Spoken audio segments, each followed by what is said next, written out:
My life as an invisible janitor was simple and safe, until a man jumped from a moving car, looked me dead in the eye, and whispered a secret name that shattered everything I thought I knew.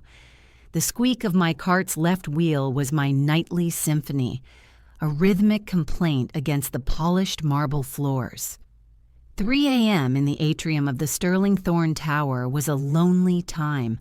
The only company I had was the city lights, glittering like a fallen constellation through the 3-story glass facade, and the reflection of a tired woman in a gray janitorial uniform. Me. My name is Sarah, and my world was one of ammonia, disinfectant, and the quiet hum of a building breathing in its sleep. I was invisible, a ghost who only appeared after everyone important had gone home, and that's exactly how I liked it. It was simple, predictable, safe.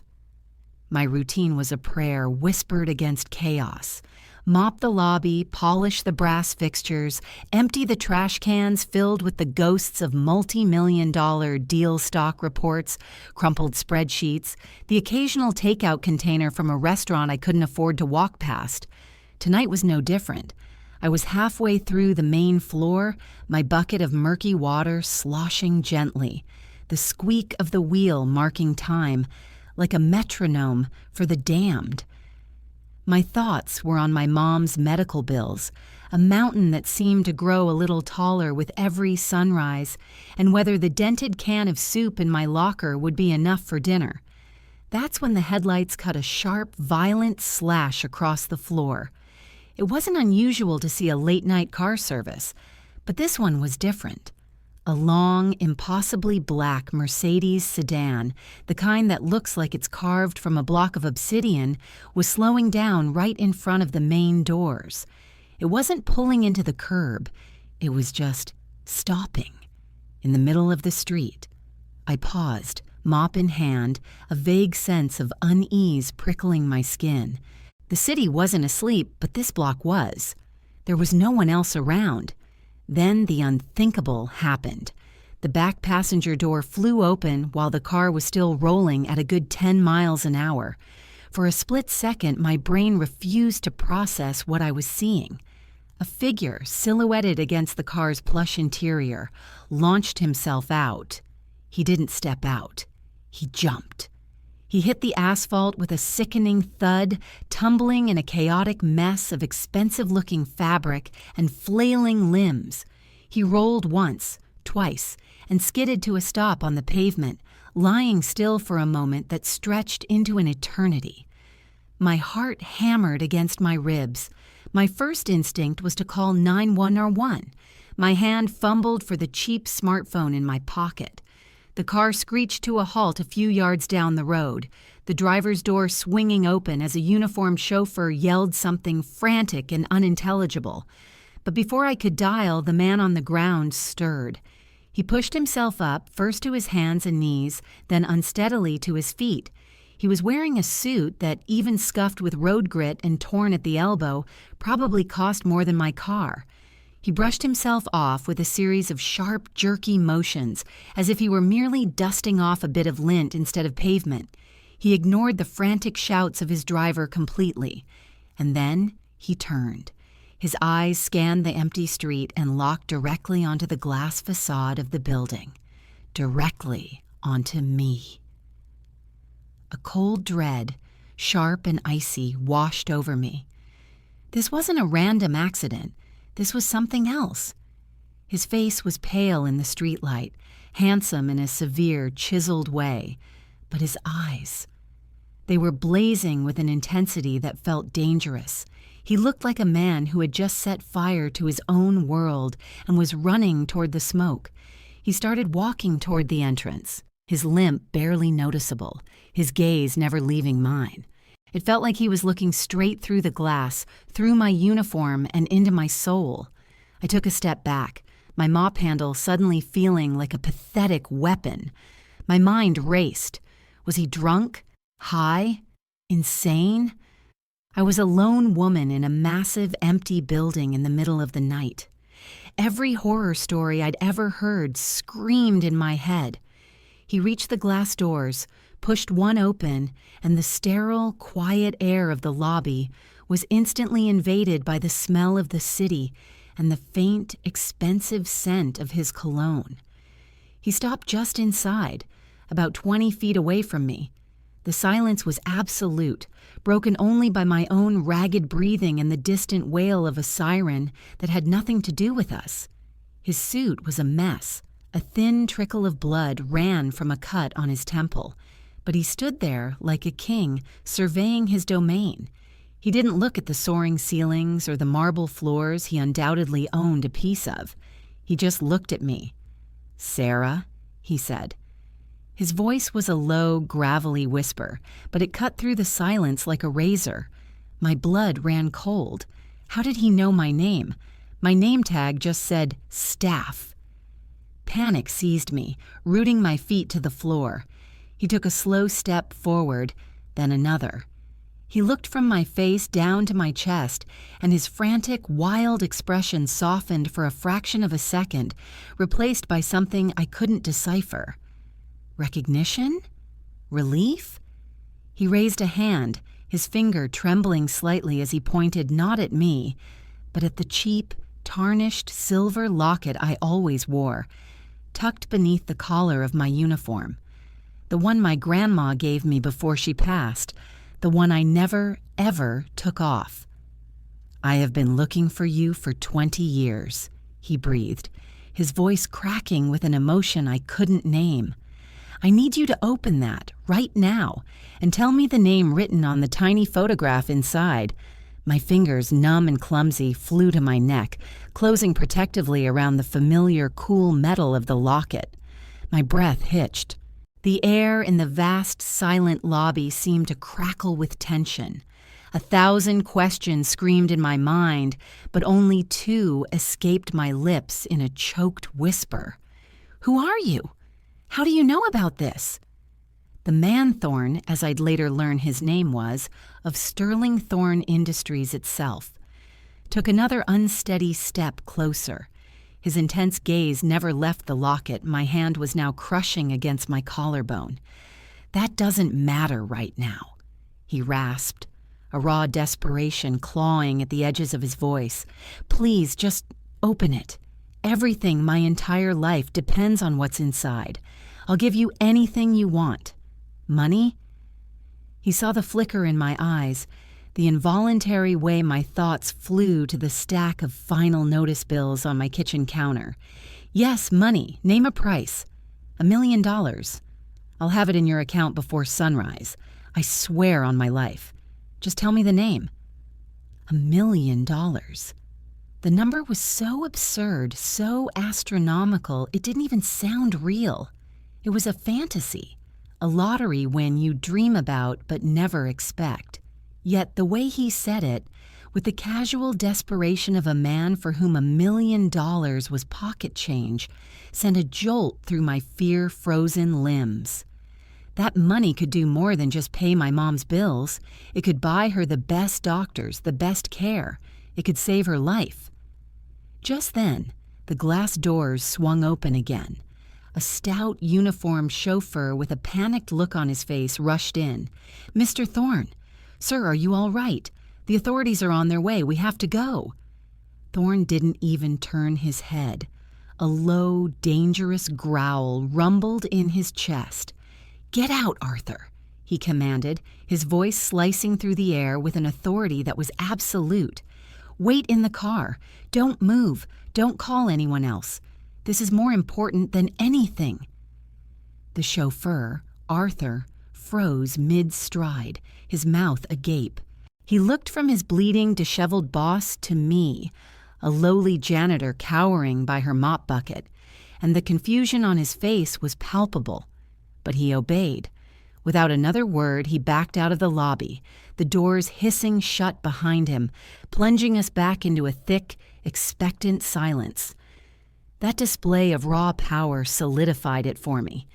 This wasn't a random madman. This was a man of immense power, a man who had just thrown himself from a moving vehicle because of the cheap piece of silver hanging around my neck. My grandmother had given it to me on her deathbed.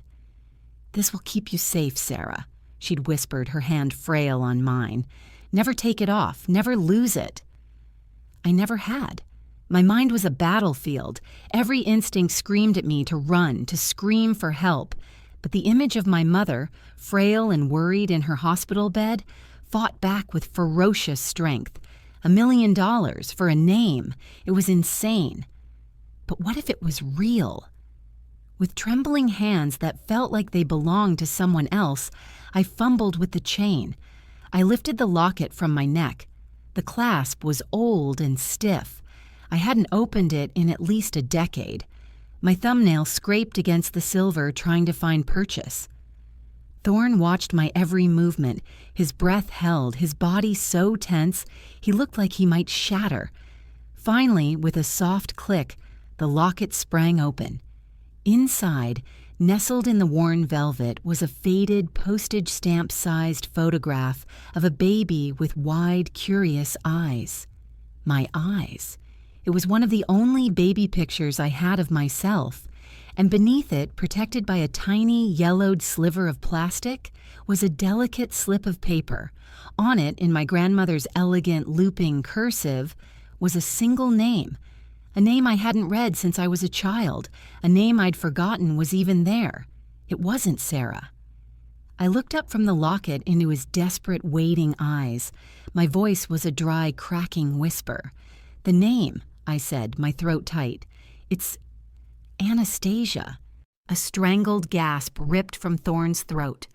He stumbled back as if I had physically struck him, his face a mask of raw, visceral agony. All the frantic energy seemed to drain out of him, replaced by a hollow disbelief. He stared at my face, a deep, searching look that made my skin crawl. Then his gaze dropped back to the open locket in my hand. "No," he choked out, running a bloody hand through his perfect hair, messing it beyond repair. "No, it can't be. The name is right, but the face is wrong." He looked me straight in the eye, and the words he spoke next felt like a wrecking ball, demolishing the entire foundation of my life, of who I thought I was. "Anastasia was my baby sister," he said, his voice breaking. "She was in the car with your parents the night of the crash that killed them. The official report said there were no survivors, but they never found her body." The polished marble floor seemed to tilt beneath my feet. My parents, the crash. The words echoed in the cavernous silence of the atrium, each one a hammer blow against the carefully constructed walls of my reality. My parents died in a car crash when I was 2. That was the story I'd been told my entire life. My grandmother, their only surviving relative, had raised me. It was a simple, tragic fact, the cornerstone of my identity. But the frantic, desperate man standing before me was rewriting my history with every ragged breath. That's impossible," I stammered, the locket suddenly feeling heavy as lead in my palm. "My name is Sarah. My grandmother gave me this. That's my baby picture." "Is it? Thorne, my brother?" Took a hesitant step forward, his eyes so dark and intense, now filled with a bewildered pain. Or is it Anastasia's picture? The baby they could never find. My father searched for years, spent millions hiring private investigators. They followed every dead end, every false lead. He died believing she was gone forever. After he passed, I took up the search. I'd been hunting for any shred of evidence, any rumor, for 2 decades. Tonight, a source I'd been cultivating for months finally called. He said a woman who worked as a janitor at this very building had been overheard talking about an old locket with a baby picture and a hidden name. He said the name was Anastasia. I thought I'd finally found you." The pieces began to click into place, sharp and painful. My grandmother, always so guarded, so fiercely protective. The way she'd flinch at the mention of my parents' accident, the lack of photos, of mementos. She'd claimed everything was lost in a fire after the crash. Was it all a lie? Why? The question was a raw tear in my throat. Why would she lie? Why would she change my name? I don't know, he said, his voice laced with the same agonizing confusion that was consuming me. Maybe she was scared. My family, my father. He was a powerful and at times a ruthless man. Perhaps she blamed him for the accident. Maybe she was trying to protect you from a world she thought had destroyed your parents. He looked around the empty, opulent lobby. Protect you from all of this. My life as Sarah, the invisible janitor, suddenly felt like a costume I'd been forced to wear for so long I'd mistaken it for my own skin. The mountain of medical bills, the constant struggle, the gnawing feeling that I was meant for something more. It all felt like a cruel joke. Arthur, the chauffeur, reappeared at the door, his face etched with worry. "Sir, the police are a block away." Thorne ignored him. His gaze was locked on mine. "Sarah, Anastasia, whoever you are, I don't care about the name anymore. You have our mother's eyes. I see it now. I've been looking for a ghost for 20 years, but you're real." He closed the remaining distance between us, his movement slow, tentative, as if approaching a frightened animal. He didn't reach for the locket. He reached for me. His hand, warm and steady despite the blood and grime, gently touched my arm. "Come with me," he said softly. "Let's figure this out together. I can help your mother, our grandmother. Whatever she needs, it's done. You never have to squeak a mop cart across this floor again." Tears, hot and unstoppable, streamed down my face. Tears for the life I'd lived, for the parents I never knew, for the grandmother who had lied to protect me, and for the brother who had just jumped out of a moving car to find me. The wail of approaching sirens grew louder, a soundtrack to my world being shattered and rebuilt all at once. I looked down at the open locket in my hand, at the face of the baby who was and was not me, at the name that was my birthright. Then I looked up at my brother's face, a face I was seeing for the first time, yet felt like I'd known forever. I snapped the locket shut, the click sealing the past. My hand, the one not holding the locket, reached out and gripped his. His fingers tightened around mine, a lifeline in the swirling chaos of my life.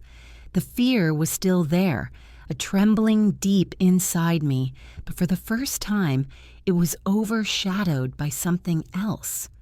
Hope. A wild, terrifying, and brilliant hope. "Okay," I whispered, my voice finding a strength I didn't know I possessed. "Okay, let's go." As he led me out of the Sterling Thorn Tower and toward the flashing blue and red lights that were no longer a threat but a beacon, I left the mop and bucket standing like a lone sentinel on the marble floor. I was no longer Sarah, the janitor, a ghost in the machine. My name was Anastasia Thorne, and I was walking out of the shadows and into the dawn of a life I was stolen from, a life that was finally mine.